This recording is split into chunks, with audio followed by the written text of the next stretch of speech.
भजन सङ्ग्रह 135 को 3 मा यसो लेखेको छ, परम प्रभुको प्रशंसा गर किनभने उहाँ भलो हुनुहुन्छ, उहाँको नाउँको भजन गाऊ किनकि यो मनोहर छ।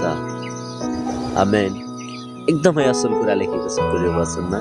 म यो वचनबाट तपाईलाई एक दुईवटा कुरा के उत्साह दिन चाहन्छु भने तपाई कसको प्रशंसा गर्दै हुनुहुन्छ आज? के प्रभुको प्रशंसा गर्दै हुनुहुन्छ? प्रभु कति भलो हुनुहुन्छ त्यो वचनमा हेर्नुहोस् त। कसको प्रशंसा गर? प्रभुको प्रशंसा गर। प्रियहरू, तपाईले आज कसको प्रशंसा गर्दै हुनुहुन्छ? मानिसको या प्रभुको? आज हामी धेरैपल्ट मानिसको प्रशंसा गर्छौँ, साथीभाइको, इष्टमित्रको, थुप्रै हामी व्यक्तित्वहरूको प्रशंसा गर्छौँ। तर आजको बिहानीमा प्रभुको वचनले भन्छ प्रभुको प्रशंसा गर। वाउ! अनि भन्छ कसको निम्ति गाउने हामी?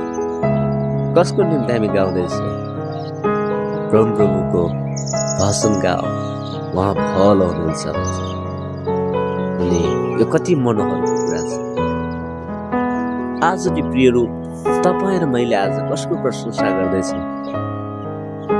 कुन कुराको प्रशंसा गर्दैछौँ? कुन व्यक्तिलाई प्रशंसा गर्दैछौँ? राजाका राजा, प्रभुका प्रभु, हाम्रो परमेश्वरको हामीले प्रशंसा गर्नुपर्छ।